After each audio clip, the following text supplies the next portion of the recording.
ध्यान सुनिए, इसमें दो पार्ट हैं। एक पार्ट में मैं एक्सप्लेन करूंगा सारा कुछ, उसके बाद हम क्वेश्चन आंसर लेंगे जिसमें आप अपना स्क्रीन पे जो भी लिखेंगे मैं उसका जवाब देने की कोशिश करूंगा।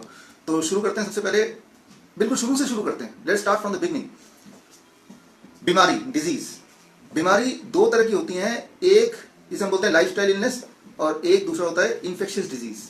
तो आज जो हम बात कर रहे हैं कोरोना वायरस के कॉन्टेक्स्ट में अगर बात कर रहे हैं तो वो इन्फेक्शियस डिजीज। इन्फेक्शियस डिजीज का मतलब कोई बाहर की चीज बॉडी के अंदर आ गई और बॉडी उससे बीमार पड़ गई, that is called infectious disease.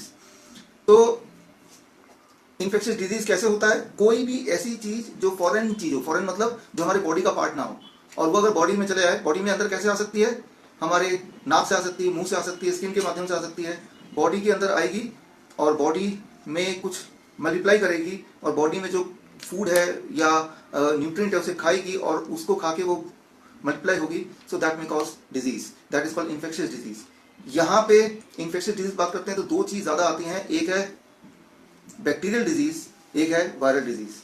तो वायरस और बैक्टीरिया दोनों में फर्क क्या है? एक लाइन बताना चाहूंगा। बैक्टीरिया वो होता है जो जिंदा होता है, वायरस जो होता है वो जिंदा नहीं होता है। सामान्य जगह पे आउटसाइड द बॉडी वो जिंदा नहीं, लेकिन जब बॉडी के अंदर चला जाता है, किसी बॉडी के सेल्स के अंदर चला जाता है, तो सेल्स के मटेरियल को यूज करके वो मल्टीप्लाई करने लगता है, यानी कि तब बिहेवियर उसका जिंदा की तरह हो जाता है। वायरस एक ऐसा माइक्रो ऑर्गेनिज्म है जो बॉडी के बाहर नॉन लिविंग है और बॉडी के अंदर लिविंग है। क्योंकि वो नॉन लिविंग है बॉडी के बाहर, तो इसीलिए उसको दोबारा मारा नहीं जा सकता, because that is non living just like a chemical.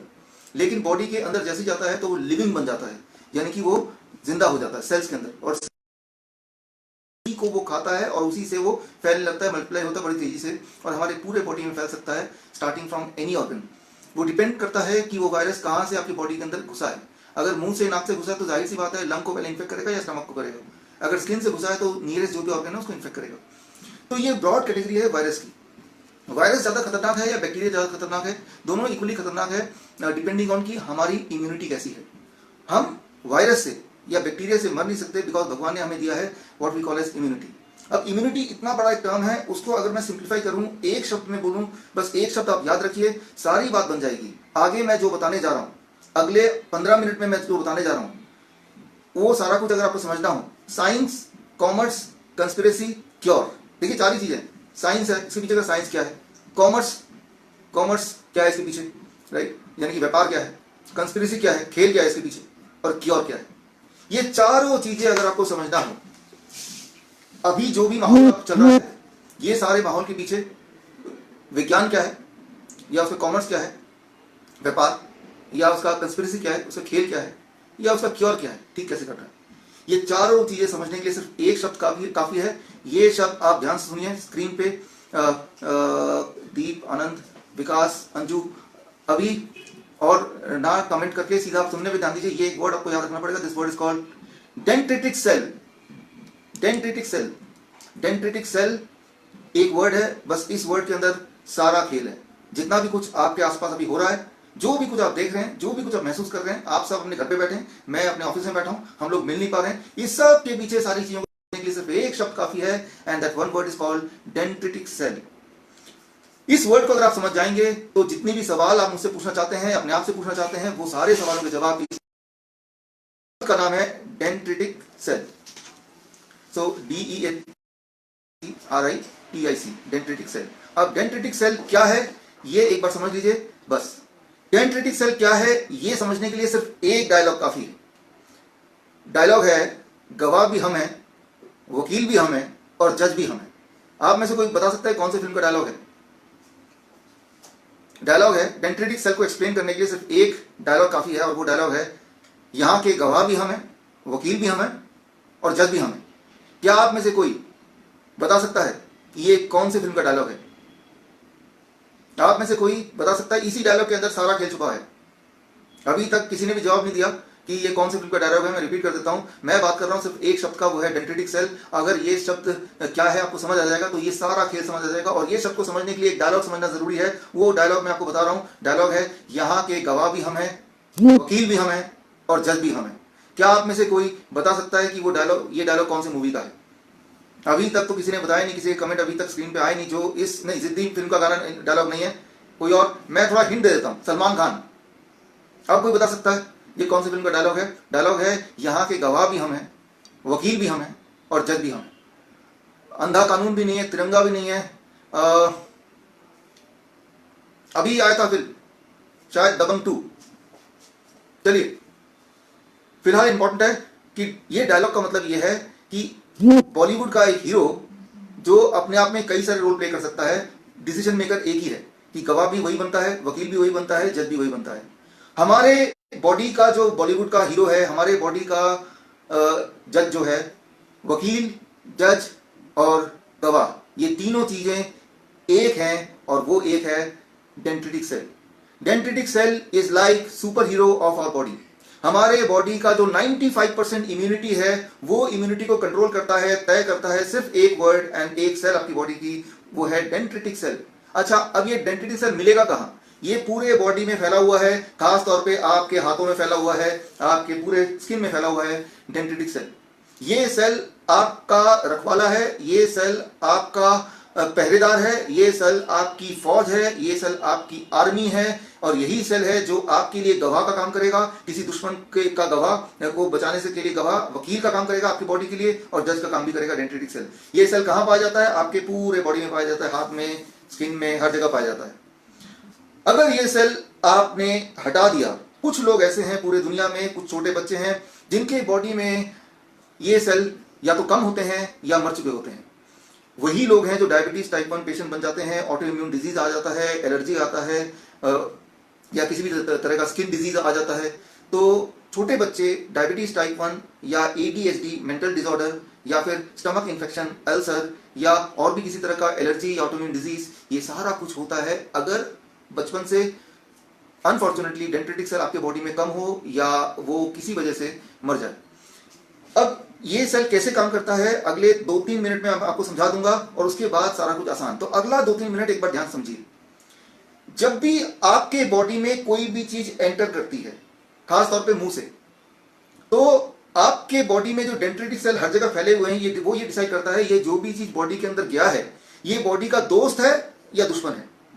जब भी कोई चीज आपके बॉडी में एंटर करती है, मुंह से, नाक से, या मच्छर काटेंगे तो स्किन से, या कोई जर्म, कोई खून निकल रहा है वहां पे कुछ कीटाणु चले जाएंगे बॉडी के अंदर, आपके बॉडी के अंदर स्किन के माध्यम से, नाक के माध्यम से, मुंह के माध्यम से, किसी माध्यम से जब भी कोई भी चीज एंटर करता है, चाहे वो दवाई एंटर करती है, चाहे वो खाना एंटर करता है, चाहे वो बैक्टीरिया एंटर करता है, चाहे वो वायरस एंटर करता है, कोई भी चीज जब बॉडी में एंटर करता है तो आपके बॉडी में वो जो सुपर हीरो है, दबंग 2 की तरह, सुपर हीरो डिसाइड करता है कि ये दोस्त है बॉडी का या दुश्मन है, दोस्त है या दुश्मन है। तो फॉर एग्जाम्पल कोई वायरस एंटर करेगा, कोई बैक्टीरिया एंटर करेगा, कोई ऐसा केमिकल एंटर करेगा जो बॉडी को नुकसान करता है, तो कौन डिसाइड करेगा कि ये दोस्त है दुश्मन है? सिर्फ एक सेल डिसाइड करेगा, उसका नाम है डेंड्रिटिक सेल। और अगर उसने डिसाइड कर लिया ये तो दुश्मन है, तो डेंड्रिटिक सेल फिर आदेश देगा पूरे बॉडी में, फौज है जिसे हम इम्यूनिटी बोलते हैं, जिसे हम टी सेल्स बोलते हैं या इम्यून सेल्स बोलते हैं, उसको फौज को इशारा देगा कि भाई ये दुश्मन आ गए हैं, इन पे अटैक करो। और दुश्मन वो वायरस हो सकता है, वो कोरोना वायरस हो सकता है, वो H1N1 हो सकता है, वो ट्यूबरकुलोसिस का बैक्टीरिया हो सकता है, वो कोई और पैथोजन हो सकता है, वो कोई केमिकल हो सकता है, वो कोई पॉइजन हो सकता है, जो भी वो है, फिर हमारी इम्यूनिटी पूरी ताकत लगा के उसको मार देगी। इससे फर्क नहीं पड़ता है, कोई मतलब नहीं है कि उस वायरस का, उस बैक्टीरिया का, उस पैथोजन का नाम क्या है। वो हमारा काम नहीं है नाम उसका ढूंढना, डायग्नोस करना, हमारा बिल्कुल काम नहीं है। ये काम तो सुपर हीरो का है, और सुपर हीरो या तो बॉलीवुड में होंगे या फिर हमारे बॉडी के अंदर होंगे। बॉलीवुड में वो दबंग 2 में था, और ये भी डी से है, डेंड्रिटिक सेल। ये डेंड्रिटिक सेल अगर आपके पास है तो आप वायरस से, बैक्टीरिया से मर नहीं सकते। क्यों नहीं मर सकते? क्योंकि जैसे ही वो बॉडी के अंदर जाएगा, हमारे डेंड्रिटिक सेल उसको पहचान लेगी कि ये दोस्त नहीं है, ये दुश्मन है। अच्छा, दुश्मन है तो सारी सोल्जर्स को ऑर्डर कर देगी, और सोल्जर जब लड़ाई कर रहे होते हैं वायरस से या बैक्टीरिया से, आपको तो पता ही है कि तब हमारे बॉडी का टेम्परेचर बढ़ जाता है। टेम्परेचर भी एक टूल है, एक वेपन है, जिससे जब टेम्परेचर बढ़ जाएगा बॉडी का, तो ऐसे में हमारे अंदर जो वायरस है वो इनएक्टिव हो जाते हैं। इस तरह से मैं उदाहरण देता हूं, आपने देखा होगा कि बहुत बड़ी भीड़ है जो पत्थरबाजी कर रही है, पत्थर फेंक रही है, तो पुलिस के लोग क्या करते हैं कि उनके ऊपर आंसू गैस छोड़ देते हैं। अब आंसू गैस जब छोड़ते हैं तो उनको कुछ दिखाई नहीं देता, और ऐसे में पत्थर फेंकना बंद कर देते हैं, वो अपना बचाव करने लगते हैं। तो जब टेम्परेचर बॉडी का बढ़ जाता है तो बॉडी के अंदर जो वायरस है, बैक्टीरिया है, वो आंसू गैस की तरह होते हैं, और बैक्टीरिया, वायरस वहीं पे स्टॉप हो जाते हैं, मल्टीप्लाई नहीं कर पाते, और वो इनएक्टिव हो जाते हैं, वो टूटने लगते हैं टेम्परेचर जब हाई होता है। लेकिन टेम्परेचर हाई का आदेश कौन देता है? वो डेंड्रिटिक सेल का सारा कमाल है। और टेम्परेचर जैसे ही बढ़ा तो हमारे बॉडी का न्यूट्रिशन, हमारे बॉडी का ईंधन, हमारे बॉडी का पानी, वो सारा कुछ ज्यादा इस्तेमाल होता है। तो ऐसे में आपका बॉडी आपको आदेश देता है चुपचाप बैठ जाओ, लेट जाओ, काम मत करो, किसी से बात मत करो, ताकि बॉडी अपनी एनर्जी बचा सके और सारी की सारी एनर्जी लगा सके लड़ने में, वायरस को भगाने में। तो टेम्परेचर का बढ़ जाना या बुखार फील करना या वीकनेस फील करना ये बीमारी नहीं है, ये तो बॉडी में लड़ाई चल रही है और लड़ाई का एक सिम्टम बोल सकते हैं, एक वार्निंग साइन बोल सकते हैं। ऐसे में हमें अपने बॉडी का सपोर्ट करना है। ऐसे में आप टेम्परेचर को घटाएंगे तो दवाई लेके, इसका मतलब कि जैसे ही टेम्परेचर घटेगा तो मान लो जो आंसू गैस चला रहे थे पुलिस, उनकी आंसू गैस जैसे ही खत्म होंगे तो वो जो मॉब था, वो जो अटैक करने वाले अनरूली मॉब थे, वो दोबारा से एक्टिव हो जाएंगे। इसलिए कभी भी आपको तो पता ही टेम्परेचर घटाना नहीं चाहिए, घटाना, टेम्परेचर बढ़ा रहेगा तो ही लड़ाई जारी रहेगी और तभी आप इस लड़ाई को जीत सकते हैं। ये तो सिंपल बातें हैं जो आपको पता ही है, तो इसमें ज्यादा डिटेल में जाने की मुझे आवश्यकता नहीं है। किसी को पूछना तो बाद में पूछ लीजिएगा। मैं यहाँ पे सिर्फ एक ही बात बोलना चाहूंगा कि जब भी कभी आपके बॉडी के अंदर कोई भी ऐसी चीज जाती है जो बॉडी के लिए नुकसानदेह है, वो वायरस हो सकता है, बैक्टीरिया हो सकता है, केमिकल हो सकता है, कोई भी चीज हो सकती है, तो हमारे बॉडी में एक डेंड्रिटिक सेल है जो उसको अटैक करेगा, जो पूरे बॉडी को एक्टिवेट करेगा। डेंड्रिटिक सेल अगर नहीं है या वो मर गए हैं, उसके कारण क्या है? एक कारण, बॉडी में बार बार केमिकल्स अगर आप देंगे तो डेंड्रिटिक सेल मर जाएंगे। जैसे जो लोग परफ्यूम ज्यादा लगाते हैं तो केमिकल बॉडी में, राइट, केमिकल के शैम्पू लगाते हैं बार बार तो डेंड्रिटिक सेल मर जाएंगे। ये बार बार सैनिटाइज करेंगे अपने हाथ को तो डेंड्रिटिक सेल मर जाएंगे, राइट। या फिर आप वैक्सीनेशन करेंगे, बचपन में जब वैक्सीनेशन होती है, वैक्सीन में मैं एक छोटी सी बात बता के खत्म करूंगा। वैक्सीन, आपको पता है कि वैक्सीन के अंदर वायरस या बैक्टीरिया का छोटा सा प्रोटीन होता है और वो प्रोटीन बॉडी में डालते हैं ताकि उस प्रोटीन को देख के हमारा बॉडी उस प्रोटीन के अगेंस्ट एंटीबॉडी, एंटीबॉडी मतलब वेपन बिल्ड कर ले, हमारा बॉडी उसको देख के उसको लड़ना सीखे।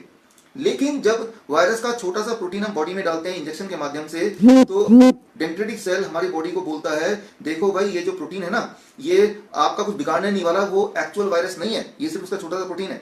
इसका मतलब हमारा बॉडी एंटीबॉडी नहीं डेवलप करेगा, तो वैक्सीन का जो सारा खेल खत्म हो जाएगा। तो वैक्सीन जब भी कोई आपके बॉडी में डाला जाता है तो वैक्सीन में वायरस का छोटा सा पार्ट के साथ साथ एल्युमिनियम या इस तरह के कुछ और केमिकल भी डालते हैं। एल्युमिनियम क्या करता है? वो वही करता है जो आंसू गैस किसी की आंखों में करेगा।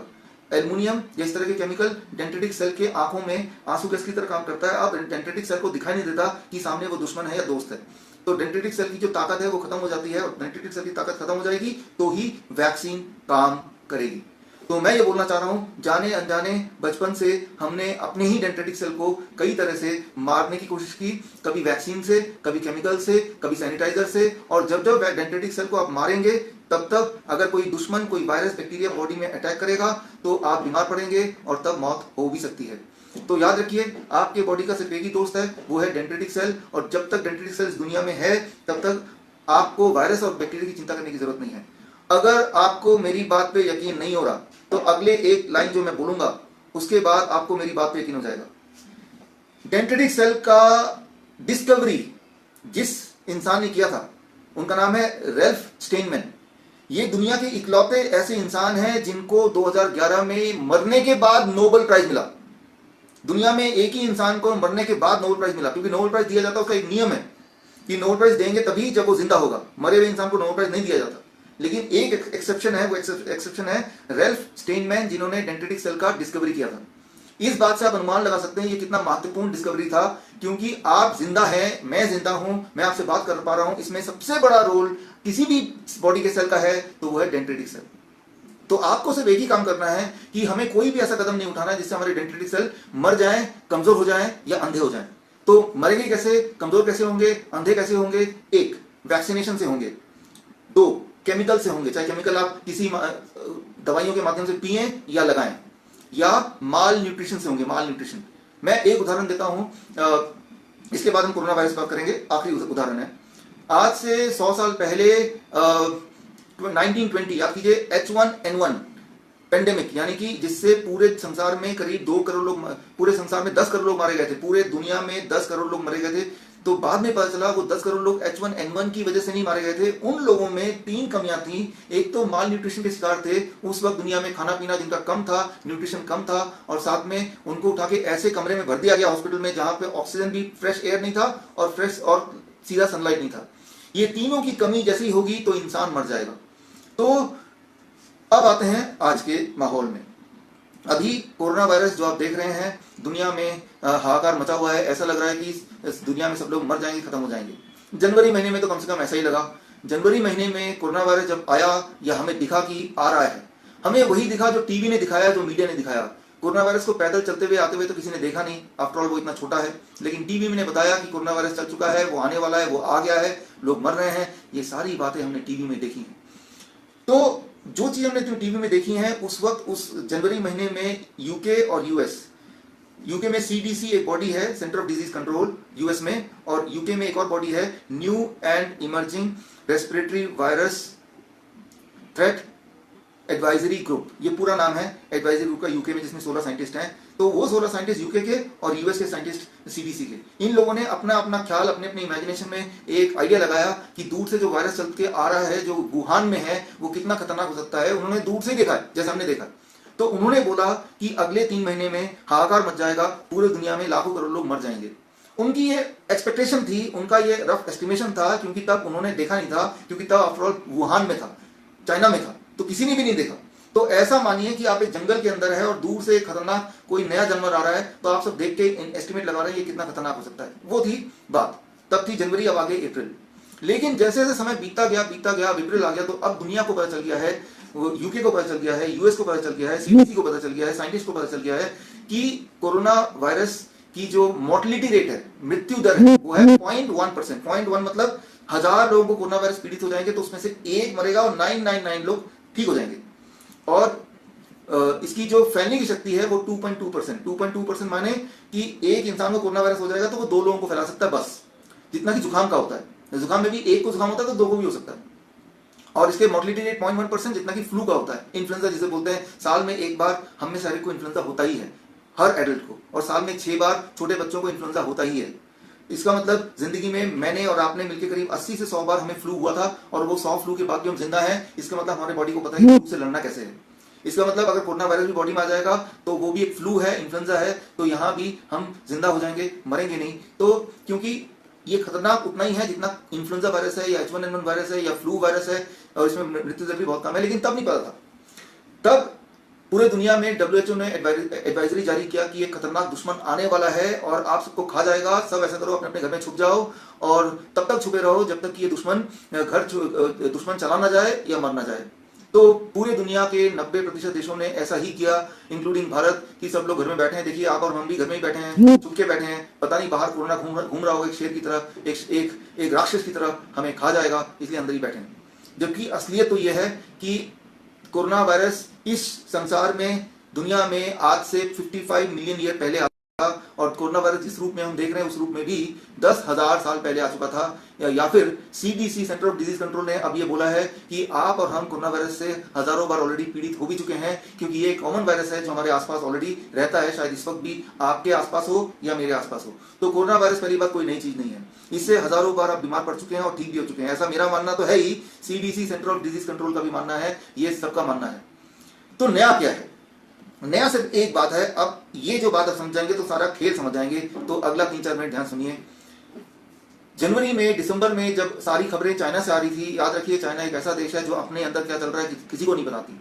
सारी चीजें चाइनीज भाषा में है, गूगल भी वहां जाता नहीं है, भी अलाउड नहीं है। अचानक चाइना ने अपने खिड़कियां खोल दी, पूरी दुनिया को दिखाने लगे, देखो देखो वुहान में क्या हो रहा है, देखो देखो। शायद चाइना किसी बहाने से लोगों का ध्यान अपनी तरफ खींचना चाह रही थी। तो जो भी आपने वुहान पे देखा होते हुए, उसके होने है, क्या वो एक स्टेज ड्रामा था, ये कहना बड़ा मुश्किल है। मैं तो मानता हूं एक स्टेज ड्रामा था। फिर उन्होंने बोला एक नया वायरस आ गया, उसका नाम दे दिया नोवल कोरोना वायरस, राइट। तो ये थी, और हमें लगा कि अब धीरे धीरे चल के आएगा। हमने अपने सारे एयरपोर्ट बंद कर दिए, और उसके बावजूद भी देखिए कि वो वायरस ऐसा लगता है कि हमारे आपके बीच में इस वक्त है। तो ये है अभी तक की स्थिति।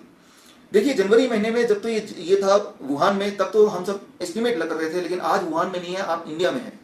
और सच्चाई तो यह है कि इस वायरस के मृत्यु दर 0.1% है। इसके फैलने की शक्ति जिसे बोलते हैं R नॉट फैलने की शक्ति बोलते हैं, वो 2.2% है, राइट। तो चिकन पॉक्स की फैलने की शक्ति 8 है, 8। और ट्यूबरक्लोसिस की फैलने की शक्ति 10, यानी कि कोरोना वायरस से 5 गुना ज्यादा फैल सकता है। ट्यूबरक्लोसिस का मृत्यु दर जो है वो कोरोना वायरस से 20 से 25 गुना ज्यादा है। कोरोना वायरस से 300-400 लोग मरे हैं भारत में मान लो, लेकिन ट्यूबरक्लोसिस से हर साल 4-5 लाख लोग मरते हैं। 1 मिनट में एक इंसान मरता है ट्यूबरक्लोसिस से, हर मिनट। अभी भी बात करते हुए 15-20 मिनट हो गए, तो अभी तक भी ट्यूबरक्लोसिस से 20-25 लोग मर गए होंगे इसी दौरान जब मैं आपसे बात कर रहा हूं। तो मैं ये बोलना चाह रहा हूं कि ट्यूबरकुलोसिस से हर मिनट एक इंसान मर रहा है, पिछले 20 मिनट में 20 लोग मर गए हैं, हर दिन 1000 नए लोग मरते हैं, तो टीवी में क्यों नहीं बताते हैं? देखिए आज 1000 और लोग को ट्यूबरकुलोसिस से मर गए हैं, देखिए अब आंकड़ा 5 लाख को छूने वाला है, देखिए साल के अंत में अब 5,10,000 लोग ट्यूबरकुलोसिस से मर चुके हैं। हर सेकंड क्यों नहीं बताते ट्यूबरकुलोसिस के बारे में? ट्यूबरकुलोसिस बड़ी तेजी से फैलता है, कोरोना वायरस से 5 गुना ज्यादा तेजी से फैलता है, तो ट्यूबरकुलोसिस के लिए कभी क्वारंटाइन क्यों नहीं करते? ट्यूबरकुलोसिस के लिए कभी लॉकडाउन क्यों नहीं करते? राइट, हर साल 15 लाख नए लोग ट्यूबरकुलोसिस के शिकार होते हैं, तो क्यों नहीं करते? कोरोना वायरस के लिए क्यों कर रहे हैं? तो ये सारा कुछ जो है हमें समझना पड़ेगा कि ये जो है एलोपैथिक सिस्टम है, एक WHO का एक प्रोटोकॉल है कि हम पूरे दुनिया में फैल जाएं, और नेचुरोपैथी है, आयुर्वेद है, होम्योपैथ है, इनको पीछे कर दो। अब सबसे जरूरी बात, पहली बात, जैसे ही टेस्ट होगा, एक टेस्ट होता है जिसे कहते हैं RC-PCR टेस्ट। कैसे पता कि आपके बॉडी में कोरोना वायरस है, कि वो वायरस कोरोना ही है? उसके लिए एक ही टेस्ट है, उस टेस्ट का नाम है RC-PCR test, reverse transcriptase PCR polymerase chain reaction test. ये टेस्ट क्या करता है, 1 मिनट में समझिए। ये टेस्ट से ये पता लगाने की कोशिश करते हैं कि आपके बॉडी में वायरस कौन सा वाला है, जबकि मैंने आपको अपने वीडियोस के माध्यम से बताया था कि RC-PCR टेस्ट डायग्नोस्टिक के लिए बनी ही नहीं है, अप्रूव्ड ही नहीं हुई। नंबर 1, आप CDC के वेबसाइट में जाकर देखेंगे तो वहां भी लिखा है कि ये टेस्ट कितना कारगर होगा कोरोना वायरस को डिटेक्ट करने में, अभी तक हमें पता नहीं है। आप FDA food and drug administration की वेबसाइट में जाकर देखेंगे तो आप पाएंगे वहां भी लिखा है कि ये टेस्ट अनप्रूवन है, ये टेस्ट अनप्रूवन है, अभी तक प्रूव नहीं किया हमने, बस हमने दे दिया।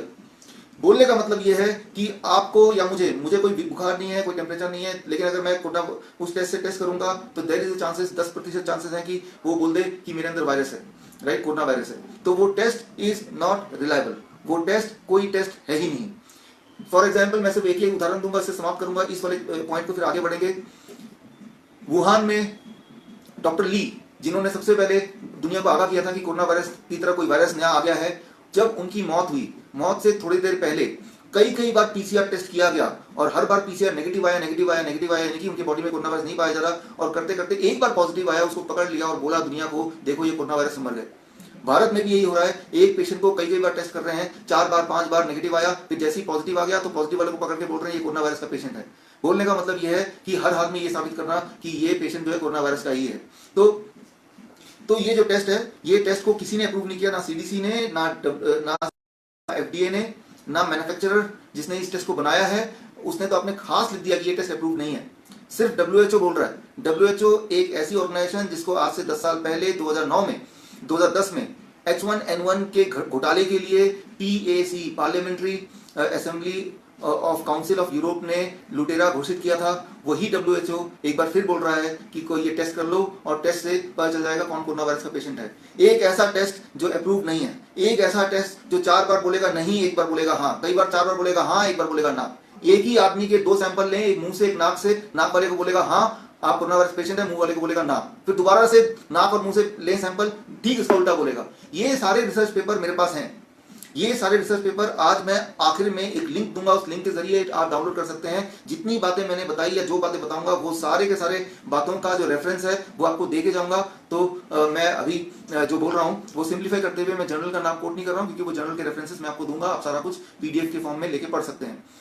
तो पहली बात कि यहाँ पे डिटेक्शन मशीन है, जब भी किसी को बुखार होगा, जुकाम होगा, या देखेंगे एक कोरोना वायरस का पेशेंट पाया गया, उसके पूरे परिवार को, पूरे कॉलोनी में सबका चेकिंग होगा, और चेकिंग होगा तो उनमें से कुछ 5, 10, 20, 25 लोग बोलेंगे कि ये कोरोना वायरस के पेशेंट है। दरअसल ये बिल्कुल गलत है, क्योंकि वो टेस्ट अप्रूव्ड ही नहीं है। जो टेस्ट अप्रूव्ड नहीं है उस टेस्ट से कैसे आप डिसाइड कर सकते हैं कि कोई कोरोना वायरस का पेशेंट है या नहीं है, पहली बात। दूसरी बात, अगर मैं मान लेते हैं कि मैं कोरोना वायरस का पेशेंट हूं, ऐसा हो भी जाता है, तो उस कोरोना वायरस के पेशेंट का इलाज क्या है? देखिए एलोपैथी में अब ये जो क्वारंटाइन कर रहे हैं, क्वारंटाइन वर्ड तो मैंने अपनी जिंदगी में पहली बार सुना है। पिछले 200 साल की हिस्ट्री में देखिए, मेडिकल हिस्ट्री में क्वारंटाइन वर्ड अभी पहली बार ही आया है। लॉकडाउन, क्वारंटाइन, ये सारे शब्द, राइट। तो मैं ये बोलना चाह रहा हूं कि कोरोना जो इलाज है, इलाज में एंटीबायोटिक दिया जा रहा है। अरे भाई कोरोना वायरस है, इसमें एंटीबायोटिक क्यों दे रहे हो? कोई कारण नहीं है। इलाज में HIV की दवाई दे रहे हैं, अरे भाई क्यों दे रहे हो? कोई इतिहास है HIV की दवाई का? कोई रेफरेंस है? कोई प्रूफ है? नहीं है। इसमें रेमडेसिविर एक ऐसी दवाई दे रहे हैं जो इबोला में दिया था और बड़ी बुरी तरह से फेल हुआ था, लोग मारे गए थे, इबोला से नहीं, इस दवाई के साइड इफेक्ट से। और वो दवाई इबोला के समय से अभी भी गोडाउन में स्टॉक किया हुआ है कि किसी बीमारी के मत्थे चढ़ा दें और बीमारी से जोड़ के उसको बांटना शुरू कर दें। भारत ने दिलदारी दिखाई और WHO को बोला कि कोई बात नहीं, हमारा जो भारत के पेशेंट है इन पे हम ये नया एक्सपेरिमेंटल ड्रग, देखिए रेमडेसिविर ये एक एक्सपेरिमेंटल ड्रग है, इसकी अभी तक इस दवाई की अभी तक एफिकेसी तय नहीं हुई है, ये दवाई को अभी तक अप्रूवल मिला नहीं है, लेकिन इसको भारतीयों पे, हम और आप जैसे भारतीयों पे जबरदस्ती लगी गिनी पिग इसको दिया जा रहा है इस वक्त, राइट नाउ।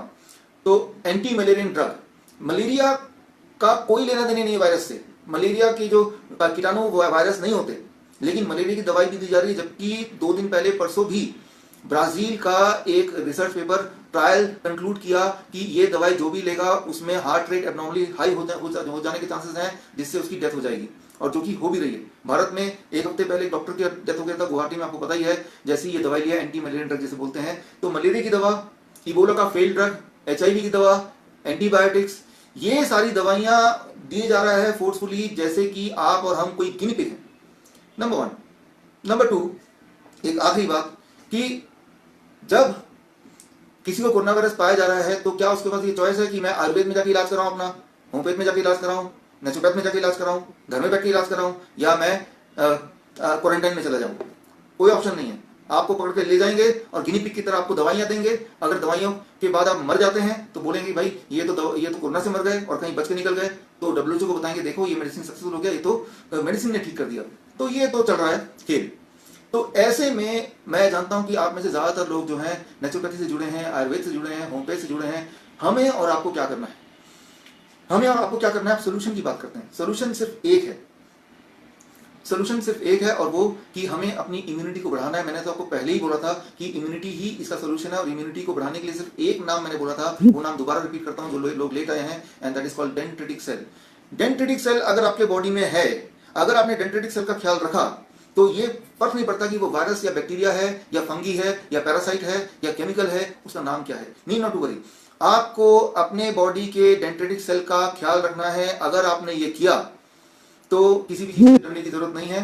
यही चीज हमें हमारी ख्याल रखती आई है। आज मैं और आप जिंदा हैं, आप मुझे देख पा रहे हैं, मैं आपसे बात कर पा रहा हूं, इसका मतलब मेरा जो डेंड्रिटिक सेल है उसने मेरा अच्छा ख्याल रखा है, और हमें भी उसका अच्छा ख्याल रखना है।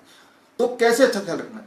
2 तरह से। प्रिवेंशन अच्छा ख्याल रखने का सिर्फ एक चीज फिलहाल याद रखिए, रोज हर दिन आपको अपने बॉडी को 0.2 ग्राम विटामिन सी देना है। 0.2 ग्राम विटामिन सी देना है। अच्छा, 0.2 ग्राम ही क्यों देना है, विटामिन सी ही क्यों देना है? बहुत सारे सवाल होंगे। इन सारे सवालों के जवाब के लिए मेरे पास 167 रिसर्च पेपर हैं पिछले 100 साल के, वो मैं आपको देके जाऊंगा। इसीलिए क्योंकि टाइम बहुत यहाँ पे रिस्ट्रिक्टेड है, तो बहुत डिटेल में मैं जा नहीं सकता, लेकिन सिर्फ एक चीज आप करना शुरू कर दीजिए कि रोज आपके बॉडी को 0.2 ग्राम विटामिन सी देना है। कैसे देना है? पाउडर से नहीं, सिर्फ फल से और सब्जी से। फल और सब्जी से कैसे दें? देखिए बहुत सिंपल, 1 बड़ा अमरूद खाएंगे, 2 मीडियम साइज ऑरेंज खाएंगे, 3 आम खाएंगे, या 4 टमाटर खाएंगे, या फिर इतना हाथ में मुट्ठी भर मटर खाएंगे, या फिर कोई भी 3-4 तरह के फल 300 ग्राम 400 ग्राम खा लेंगे। तो इनमें से कुछ भी एक कर लेंगे तो 0.2 ग्राम विटामिन सी आपके बॉडी में चला गया। ये हुई पहली बात। दूसरी बात, रोज 5 मिनट 10 मिनट के लिए धूप दिखाना है, विटामिन डी। रोज 5 मिनट के लिए धूप में जाना ही जाना है। आजकल जिन्हें कोरोना के पेशेंट बताते हैं उनके साथ उल्टा ही कर रहे हैं, बिल्कुल उल्टा। धूप से कट ऑफ कर दिया क्वारंटाइन में, आफ्टर ऑल फ्रेश एयर से कट ऑफ कर दिया क्वारंटाइन में, आफ्टर ऑल विटामिन सी का नामो निशान नहीं है, पैक्ड फूड, प्रोसेस्ड फूड दिया जा रहा है, राइट। तो हमें क्या करना है? हमें विटामिन सी लेना है, विटामिन डी लेना है, सनलाइट में जाना है। एक चीज नहीं करना है, एनिमल प्रोटीन बॉडी के अंदर ना जाए। एनिमल प्रोटीन बॉडी के अंदर ना जाए। एनिमल प्रोटीन कहां से आएगा? कोई भी ऐसा खाना जो जानवरों से आता हो, कोई भी ऐसा खाना जो जानवरों से आता हो, जैसे दूध है, डेयरी प्रोडक्ट्स हैं, दूध, दही, लस्सी, मक्खन, घी, पनीर, छाछ, अंडा, मीट, मछली, इनमें एनिमल प्रोटीन है। तो एनिमल प्रोटीन को आपने हटाया, विटामिन सी को हमने जोड़ा, विटामिन डी को हमने जोड़ा, है वो इतना स्ट्रांग रहेगा कि आपको इस तरह के वायरस से या किसी भी तरह के वायरस से चिंता करने की आवश्यकता नहीं है। सो there will be no problem of any bacteria or any virus। ये है prevention. As a naturopath, as a आयुर्वेदाचार्य, ये चीज आप लोगों में एक्सपेक्ट कर सकते हैं। सिर्फ इतना दिमाग में रखें, 0.2 ग्राम। अच्छा, तो लोग बोलते हैं मैं एक टैबलेट खा लूं, टैबलेट में क्या होगा कि सिर्फ विटामिन सी होगा। लेकिन मैं फल से इसलिए बोल रहा हूं कि विटामिन सी अपने आप में आपके बॉडी में सारा काम नहीं। फल खाएंगे, जैसे 2 ऑरेंज खा रहे हैं, उसमें विटामिन सी के अलावा विटामिन ई के साथ साथ 50 और न्यूट्रिएंट होंगे, और तब टुगेदर वो काम करेंगे। इसीलिए मैं बोलता हूं फ्रूट्स। तो जितने भी लोग आप सुन रहे हैं, आप सिर्फ ये बात दिमाग में लोगों को घुसा दीजिए कि आपको 3 step. Step 1, 0.2 gram vitamin C in the form of fruits and vegetable पूरे दिन में। स्टेप 2, धूप में जाना है, 5 मिनट के लिए सही, धूप में जाना है। 3, एनिमल अवॉइड करना। किया तो एक काम हो जाएगा। डेंड्रिटिक सेल आपका, अगर ऐसा हो गया तो कोई फर्क नहीं पड़ता। देखिए मैं इसका सबूत देता हूं आपको। मैंने अपने वीडियो में बताया था कि देखिए पूरा दुनिया में हाहाकार मचा हुआ है, लोग कोरोना से डर रहे हैं, जबकि कोरोना तो सिंपल वायरस है और हमारे बॉडी का डेंड्रिटिक सेल अच्छा है। मैं अपने आप को दोबारा ऑफर करता हूं, और मेरे कई सारे डायबिटीज एजुकेटर हैं, करीब 1500 डायबिटीज एजुकेटर, जिन्होंने बार बार मुझे बोला कि वो भी अपने आप को ऑफर कर रहे हैं कि जहां पे कोरोना का वार्ड है वहां पे अगर सरकार चाहेगी तो मैं जाने को तैयार हूं, बिना ग्लव्स लगाए, बिना ढके, और उनका इलाज करने को तैयार हूं। कैसे इलाज करूंगा उनका, वो मैं आपको बताने। अगर मुझे कोरोना वायरस हो गया तो चिंता की बात नहीं, मेरा डेंड्रिटिक सेल इतना स्ट्रांग है कि वो देख लेगा, झेल लेगा, मुझे डरने की जरूरत नहीं है। तो एक बार फिर आपके माध्यम से अगर आप सरकार तक पहुंच सकते हैं तो मैं अपने आप को ऑफर करता हूं, और मैं ही नहीं, मेरे उनमें से काफी लोगों ने अपने आप को ऑफर किया है, वो हर शहर में फैले हुए हैं। तो किसी भी शहर में हमारे एजुकेटर्स हैं जो अपने आप को ऑफर करते हैं, क्योंकि हमें पता है असलियत क्या है, रियलिटी क्या है, राइट। ऐसा नहीं कि मैं बहादुर हूं, मैं अपने आप को सैक्रिफाइस कर रहा हूं। मुझे पता है कि कोरोना वायरस कोई बहुत बड़ा राक्षस नहीं है, वो तो एक फ्लू वायरस है, वो तो कॉमन कोल्ड जितना ही खतरनाक है। तो कॉमन कोल्ड से आप डरे हैं क्या? तो ये हो गया प्रिवेंशन की बात। अब सबसे इंपॉर्टेंट बात इस पूरे लेक्चर में मैं जो बोलने जा रहा हूं अगले 2 मिनट में, तो वो ये बोलने जा रहा हूं। देखिए इस बात को थोड़ा ध्यान सुनिए अगले 2 मिनट के लिए। वो ये, जैसे ही आपको पहला सिम्टम आएगा, जैसे ही आपको पहला सिम्टम आएगा फ्लू का, मतलब टेम्परेचर बढ़ गया है, फीवरिश फील हो रहा है, छींक आने लगी है, कमजोरी फील हो रही है, जैसे ही पहला ऐसा सिम्टम आएगा समझ लीजिए कि आपके बॉडी में कोई ना कोई वायरस या बैक्टीरिया है। वो कोरोना वायरस नहीं है, कोई ना कोई है। तो ऐसे में आपको उसी वक्त से for next 3 days 3 step diet, liquid, fluid and solid diet आपको शुरू करना है। मैं आपको बता सकता हूं हजारों लोग हैं जिन्होंने इसको किया। आप में से भी अगर किसी ने ये 3 स्टेप डाइट किया तो आप स्क्रीन पे लिख सकते हैं अपने कमेंट में जाके। तो जैसे ही आप ये 3 स्टेप डाइट करेंगे, तीसरे दिन के शाम तक वो वायरस न जाने कहां गायब हो जाएगा, और चौथे दिन सुबह आप खड़े होकर सारे काम करेंगे जितना कि पहले दिन इससे वायरस से पहले कर रहे थे। 3 स्टेप डाइट अगले 2 मिनट में मैं बोल रहा हूं। वो ये, स्टेप 1, आपका बॉडी वेट डिवाइड बाई 10। मेरा बॉडी वेट मान लो 60 kg है, divide by 10 it become 6। 6 glass पूरे दिन में नारियल पानी ताजा वाला, और 6 ही ग्लास पूरे दिन में सिट्रस फ्रूट जूस, मौसमी का जूस, संतरे का जूस, अनानास का जूस, किन्नू का जूस। देखिए कितना बड़ा ग्लास होना चाहिए, करीब 400 ml। 400 ml मतलब ये बड़ा, और उसको पीते वक्त कम से कम लगे 10 मिनट, और उसमें छानना नहीं है। पहले दिन सिर्फ इतना ही करना है, कुछ और खाना नहीं है, कुछ और पीना नहीं है, सिर्फ इतना करना है। जैसे आप ये करेंगे तो आपका जो बॉडी टेम्परेचर है 102 से ऊपर जाएगा नहीं, और अगर जाएगा 103, 104, घबराने की जरूरत नहीं है। 12 साल हो गए हैं मेडिकल फील्ड में, मैंने नहीं देखा कि टेम्परेचर बढ़ने से किसी का ब्रेन हेमरेज होता है, किसी की डेथ होती है, अगर वो इस तरह के डाइट में है तो। इसलिए घबराने की जरूरत नहीं है, स्ट्रांगली आप रहिए, टेम्परेचर की चिंता मत कीजिए। Number 1 very important, liquid diet. इसके पीछे का साइंस मैं बता दूं, विटामिन सी है इसके अंदर, मिनरल वाटर की तरह है, कोकोनट वाटर भगवान का बनाया हुआ मिनरल वाटर। जब टेम्परेचर बढ़ता है तो बॉडी के न्यूट्रिएंट बॉडी यूज करता है, तो बॉडी को न्यूट्रिशन चाहिए तो वो कोकोनट वाटर से मिल जाएगा। बॉडी डिहाइड्रेट होती है, बॉडी को हाइड्रेशन चाहिए, वो नारियल पानी और सिट्रस फ्रूट जूस से मिल जाएगा। तो जो भी औजार बॉडी को चाहिए वो आप दे रहे हैं पहले दिन। दूसरा दिन, डे 2 का जो फॉर्मूला है वो बहुत ही सिंपल है। अच्छा, जो लोग बोल रहे हैं कोकोनट वाटर मार्केट में नहीं है, तो उसका ऑल्टरनेट मैं बता दूं, ऑल्टरनेट है अनार। अनार कितने लेने हैं? अगर 6 ग्लास आपका आता है अपने फॉर्मूले के हिसाब से, आपका बॉडी वेट डिवाइड बाई 10, तो 6 अनार लेने पूरे दिन में। 6 अनार खा लो, चबा चबा खा लो, तो भी नारियल पानी का काम करेगा, राइट। तो ऑल्टरनेट और भी कुछ होते हैं, मैं आगे चल के बताऊंगा, पहले मैं क्लियर कर लेता हूं। डे 2, दूसरे दिन तक आप देखेंगे टेम्परेचर 101 के आसपास रहेगा, लेकिन 102 तक भी नहीं पहुंचेगा। दूसरे दिन का formula, your body weight divide by 20। मेरा बॉडी वेट 60 kg है, divide by 20 that becomes 3। 3 glass नारियल पानी और 3 ही ग्लास सिट्रस फ्रूट जूस पूरे दिन भर में, उसी तरह से जैसे कल किया था उतना ही बड़ा ग्लास। साथ में एक और फॉर्मूला, आपका बॉडी वेट इंटू 5। मेरा बॉडी वेट 60 kg इंटू 5, 300 ग्राम खीरा टमाटर, 300 ग्राम खीरा टमाटर कच्चा खा जाना है। इतना ही करना डे 2 में, और कुछ नहीं करना है, आराम से घर में लेटे रहना है, बैठे रहना है, जैसा मन करे करे। 3rd डे तक आप ऑलमोस्ट ठीक हो चुके होंगे। तीसरे दिन का फॉर्मूला, आपका बॉडी वेट डिवाइड बाई 30। मेरा बॉडी वेट 60 kg है, divide by 30 that becomes 2। 2 glass citrus fruit juice और 2 ग्लास नारियल पानी 12 बजे तक। 12 बजे के बाद लंच जो होगा वो वही होगा जो कल का वो खीरा टमाटर का फॉर्मूला था, body weight into 5। Body weight into 5 मतलब 300 ग्राम खीरा टमाटर मेरे लिए। शाम तक आप सरप्राइज होंगे, लोग शॉक्ड होंगे कि शाम तक आप ठीक हो चुके हैं। तो शाम का खाना वेजिटेरियन खाना होगा, सिंपल रोटी सब्जी दाल चावल जो भी आप खाते हैं, और कम तेल कम नमक में, और चौथे दिन आप अपने काम पे जाइए। देखिए ये बताते हुए मैंने 2000 मेरे ख्याल से 16 से मैं ये बता रहा हूँ, 16, 17, 18, 19, अब 20 आ गया है, और हजारों लोग जो मुझे अक्सर बताते रहते हैं H1N1, डेंगू, चिकनगुनिया, न जाने कौन कौन से, इंडिया में, इंडिया से बाहर, मैंने उन सबको बोला है और आपको भी बता रहा हूँ। आप लोग जिन्होंने यूज किया ये टेक्निक, प्लीज कमेंट में जाके लिखिए कि हाँ हमने इसको यूज किया है। आप भी यही मैं मेथड है आपसे, यही मेथड है ठीक होने का। तो आज भी मैं कुछ वीडियोस डालूंगा इस लेक्चर के बाद, हमारे जिन लोगों ने ये टेक्निक यूज किया उनकी कंपाइलेशन। तो ये टेक्निक काम करती है, हर बार काम करती है, मेरे घर में काम करती है, मेरे पड़ोसियों में काम करती है, आपको पता है काम करती है।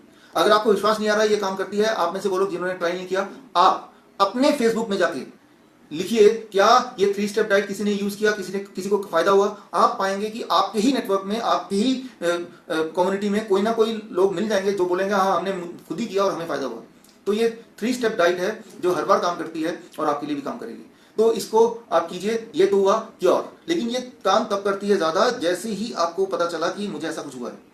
और आप में से वो लोग जो डायबिटीज के पेशेंट हैं, बीपी के पेशेंट हैं, थायराइड के पेशेंट हैं, तो याद रखिए कोलेस्ट्रॉल के पेशेंट हैं, तो जब ये 3 दिन का डाइट ले रहे होंगे तो बीपी आपका कम होने लगेगा, ब्लड शुगर आपका कम होने लगेगा, कोलेस्ट्रॉल आपका कम होने लगेगा। तो ये सारी दवाइयां या तो पूरी तरह छोड़ना पड़ेगा, अगर तो मेडिसिन है तो छोड़ दीजिए, अगर तो ये इंसुलिन है तो 50% कम करना पड़ेगा, नहीं तो ब्लड शुगर बहुत कम हो जाएगा, ब्लड प्रेशर बहुत कम हो जाएगा, राइट। तो वो ठीक बात नहीं है।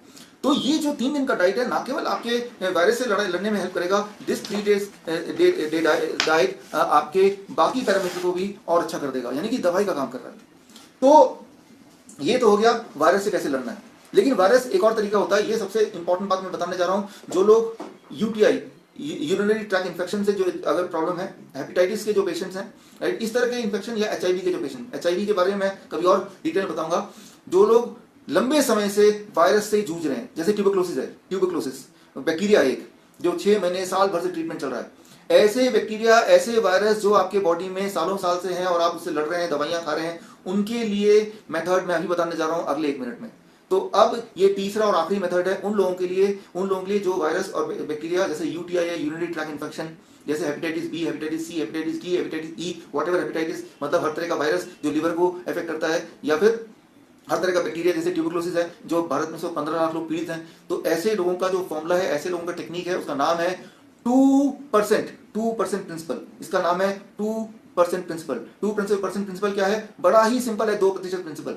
इसमें बहुत सिंपल है, आपके बॉडी वेट का 2%, आपके बॉडी वेट का 2%। मान लो मेरा बॉडी वेट 70 केजी है, 70 केजी का 2%, 70 केजी का 2% होता है 1400 ग्राम्स, मतलब 1 किलो 400 ग्राम, 1 किलो 400 ग्राम मेरे केस में, क्योंकि मेरा बॉडी वेट अगर 70 केजी है तो 2% रूल में इतना ही करना है। आपको पेशेंट से पूछना है कि भाई क्या प्रॉब्लम है, बोलेगा मुझे ट्यूबरक्लोसिस की दवा ले रहा हूं, मैं हेपेटाइटिस की दवा ले रहा हूं, मैं यूटीआई की दवा ले रहा हूं, मैं एचआईवी की दवाई ले रहा हूं। अच्छा, आप वायरल किसी चीज की दवाई ले रहे हैं, आप बैक्टीरिया किसी चीज की दवाई ले रहे हैं, तो आपको 2% रूल करना है। 2% रूल में एक ही चीज पूछिए कि आपका वेट बता दीजिए, वो बोलेगा मेरा वेट 70 केजी है, आप बोलिए कि इसका 2% कितना होता है, वो है 1400 ग्राम। बस आपको पूरे दिन भर में 1400 ग्राम कच्ची सब्जी और फल खाना है। 1400 ग्राम ये आपकी दवा है, उसमें से आधा तो सब्जियां होंगी 700 ग्राम और आधा फल होगा 700 ग्राम। 3-4 तरह के फल, वो कौन से फल, वो आप जाने, आपका काम जाने। 3-4 तरह की सब्जियां, कौन सी सब्जियां, आप जाने, आपका काम जाने, राइट। जो भी कच्ची सब्जी मिल जाता हो, वो टमाटर है, खीरा है, मूली है, गाजर है, ककड़ी है, मटर है, शिमला मिर्च है, लाल, पीली, हरी, सलाद पत्ता है, हजारों तरह की चीजें हैं। उनमें से जो सस्ती मिलती हो, जो फ्रेश मिलती हो, जो आप खा सकें, वो ले लीजिए। 3-4 तरह की कच्ची सब्जी 700 ग्राम और 3 तरह के फल 700 ग्राम। 700 ग्राम मेरे केस में, क्योंकि मेरा बॉडी वेट तो भाई 70 केजी है ना। तो पूरे दिन भर में ये जब खाएंगे, दिन के आखिर तक ये पेट के अंदर जाना चाहिए, बस इतना ही है। ये है एक रूल। 2% रूल का सिर्फ आखिरी रूल ये है, 2 तरह की चीजों को अगले 3 महीने के लिए, 2 तरह की चीजों को अगले 3 महीने के लिए छोड़ देना। सिर्फ 3 महीने के लिए बोल रहा हूं मैं। वो 2 तरह की चीजें क्या है? एक, ऐसी चीजें जो जानवर से, अंडा, मछली या चिकन या डेयरी प्रोडक्ट्स, और ऐसी चीजें जो फैक्ट्री से निकलती हूं, जैसे ब्रेड, बिस्किट, नमकीन, पैक्ड फूड। तो 2 तरह की चीजें छोड़नी है, और 2% वेट बॉडी का, आधा फल आधा सब्जी, और बाकी रोटी, दाल, ये सब खाइए, बल्कि पेट भर के खाइए, जितना मर्जी खाइए। तो बस करना है यूरिनरी ट्रैक इन्फेक्शन में, ट्यूबरक्लोसिस में, या फिर हेपेटाइटिस में, या फिर एचआईवी में, इस तरह की बीमारियों में कब तक करना है? इसका आंसर ध्यान सुनिए, 3 से 4 महीने। 3 से 4 महीने।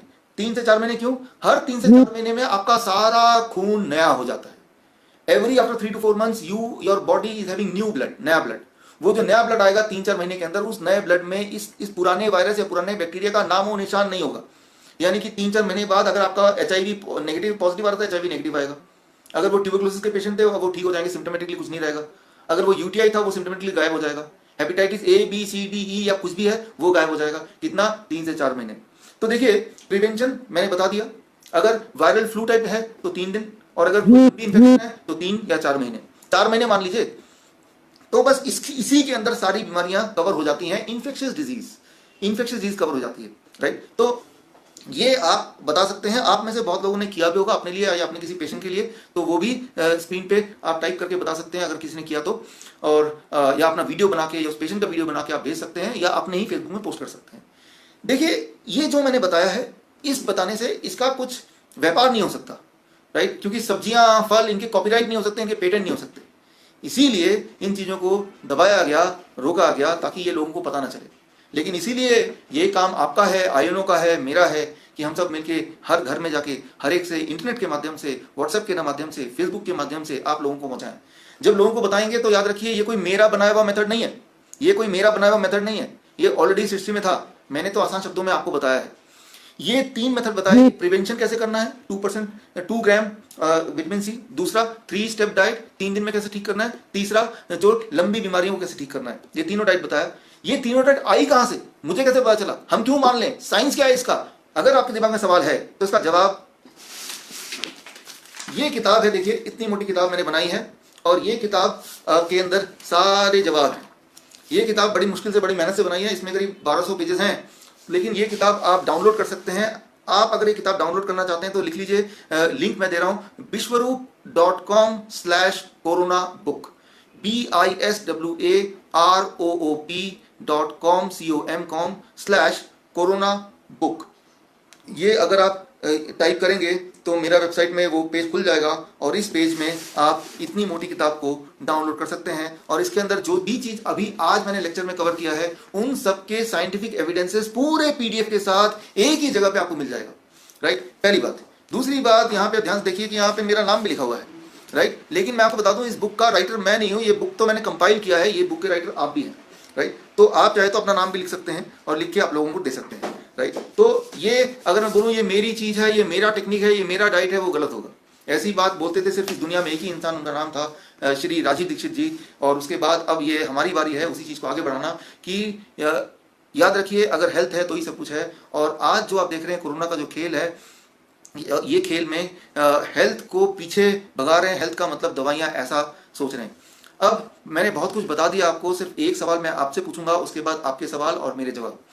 सवाल मैं आपसे पूछ रहा हूं, सवाल ये, अभी लॉकडाउन चल रहा है भारत सरकार का, और लॉकडाउन में हम लोग घर में हैं, सपोर्ट कर रहे हैं सरकार का, करेंगे भी, मैं भी कर रहा हूं और आप भी करेंगे, करना भी चाहिए। एक सवाल आता है कि सब्जी की दुकान में, फरीदाबाद में रहता हूं, सब्जी का दुकान 4 घंटे खुलता है, 11 बजे से 3 बजे, सब्जियां, फल, सब्जी, खाना पीना, राशन वगैरह 4 घंटे के लिए। लेकिन दवाइयों की दुकान जो है वो सुबह से लेके रात तक खुलता है, या फिर 24 घंटे खुला रहता है। मैं आपसे पूछना चाहता हूं, आप में से कई लोग मेडिकल बैकग्राउंड के हैं, नहीं है तो आपके दोस्त होंगे डॉक्टर, आप मुझे एक भी दवाई का नाम बताइए जिस दवाई से की वजह से किसी की जान बच सकती हो। एक भी दवाई का नाम बताइए। कि दवाई की दुकान पूरे 24 घंटे क्यों खोल के रखते हो भाई? उस दवाई की दुकान में ऐसी कौन सी दवाई है जिसकी जरूरत आधी रात को पड़ सकती है, जिसकी जरूरत रात को पड़ सकती है, दिन को पड़ सकती है, और वो दवाई अगर नहीं मिलेगी तो कोई मर सकता है? ऐसी कौन सी दवाई है? अगर ऐसी कोई दवाई है तो आप मुझे बताइए, और अगर ऐसी कोई दवाई नहीं है तो ये सिर्फ पूरे मार्केट में एक ही दुकान का अलाउ किया, वो है कि दवाइयों की दुकान खुली रहेगी। देखिए, दवाइयों की कमी की वजह से हम बीमार नहीं पड़ रहे हैं, हमारे अपनी डेंड्रिटिक सेल की हेल्थ ना होने की वजह से हम बीमार पड़ रहे हैं, अगर पड़ रहे हैं तो, राइट। तो मैं आपको जवाब दे देता हूं कि इसी बात का सबूत है कि सिर्फ एक दुकान को खोलने का आदेश दिया है, वो है दवाइयों की दुकान। क्योंकि ये जो सारा खेल चल रहा है WHO का बना हुआ, इस खेल के पीछे कारण यह है कि किसी भी तरह से एलोपैथी का राज, राइट, वेस्टर्न मेडिसिन का राज पूरी तरह से है। अब देखिएगा, आज से 6 महीने के अंदर वैक्सीन आ जाएगा, या 3 महीने के अंदर वैक्सीन आ जाएगा, और बोल देंगे कि वही लोग घर से बाहर निकल सकते हैं जो वैक्सीन लगाएंगे। पुलिस रोकेगी, दिखाओ वैक्सीन कार्ड, आप वैक्सीन कार्ड दिखाएंगे, चलो आगे बढ़ो। वैक्सीन कार्ड नहीं है, जिम नहीं जा सकते, वैक्सीन कार्ड नहीं है, स्कूल नहीं जा सकते, वैक्सीन कार्ड नहीं है, ऑफिस नहीं खोल सकते, राइट। तो वही चीज पट्टी पढ़ाई जा रही है। देखिए, घर से बाहर निकलने के लिए मास्क लगाना है। भाई, ये जो मास्क है, आपके पास भी मास्क है, ये जो वायरस है, वायरस कितना छोटा है? 100 नैनोमीटर। 100 नैनोमीटर कितना होता है? जो हमारे जो स्पर्म सेल्स हैं, स्पर्म सेल्स 5000 नैनोमीटर है, 5000 नैनोमीटर स्पर्म सेल्स हैं, उससे भी छोटा। मान लो स्पर्म्स फुटबॉल है, तो ये जो वायरस है ये टेनिस का बॉल है, इतना छोटा। तो जिस भी आप मास्क लगा रहे हैं उसमें से पानी निकल सकता है, हवा निकल सकता है, तो उसमें से वायरस भी निकल सकता है। लेकिन मास्क का मेन मकसद जो मैं देख रहा हूं, हालांकि मास्क लगाइए बिकॉज सरकार का आदेश है, मास्क लगाने का मेन मकसद है कि बार बार अपने आप को याद दिलाना, देखो डर के रहो, डर के रहो, डर के रहो, डर के रहो। बार बार टीवी में बोल रहे हैं डरो डरो डरो डरो डरो, दिमाग में घुसा दिया आप मर सकते हैं, आप मर सकते हैं, मर सकते हैं। और एक बार वैक्सीन आएगा तो बोलेंगे कि वैक्सीन आ गया, ये लगा लो, बच सकते हैं। तो 140 करोड़ लोग वैक्सीन लगाएंगे और सालों साल लगाएंगे, हर साल लगाएंगे, और वैक्सीन लगाएंगे तो डेंड्रिटिक सेल काम करना बंद कर देगी। मैंने आपको बताया डेंड्रिटिक सेल के आंखों में पट्टी अगर आपको लगाना है तो वैक्सीन से लग सकता है। एक बार डेंड्रिटिक सेल अगर आपका काम करने बंद कर दे तो क्या होगा कि अब आप बीमार पड़ेंगे।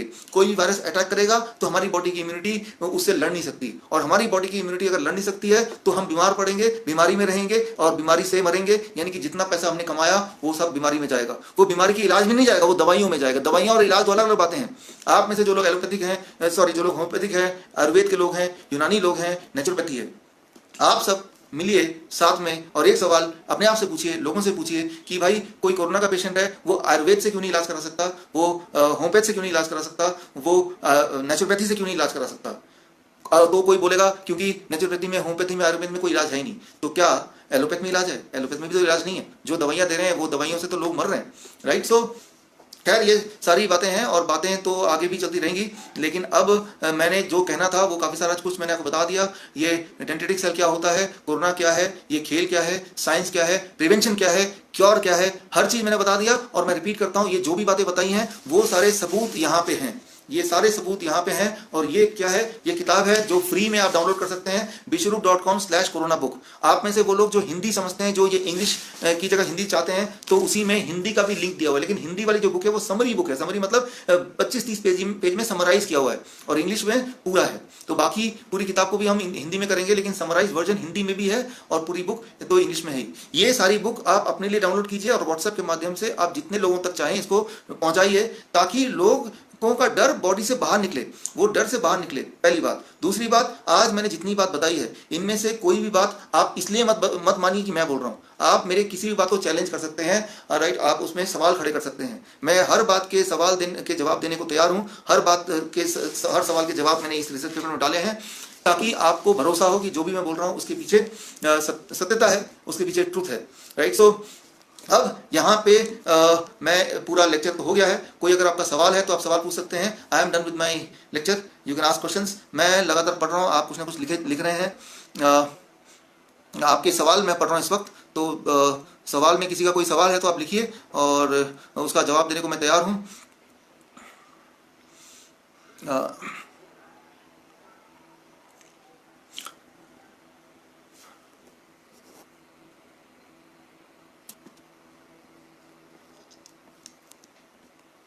ओके, अभी तक सवाल नहीं आए हैं। देखिए, एक सवाल आया जगदीश चंद्रा जी का, will we start the wide campaign against mandatory vaccine programme. देखिए, ये कैंपेन शुरू करना पड़ेगा, कैंपेन शुरू करना चाहिए, ठीक है, कैंपेन शुरू करना चाहिए। बल्कि आज से इस प्लेटफॉर्म के माध्यम से एक कैंपेन मैं शुरू करने जा रहा हूँ। आप में से जो लोग जुड़ना चाहें जुड़ सकते हैं, सब लोग जुड़िए। कैंपेन का नाम है stop human guinea pig campaign.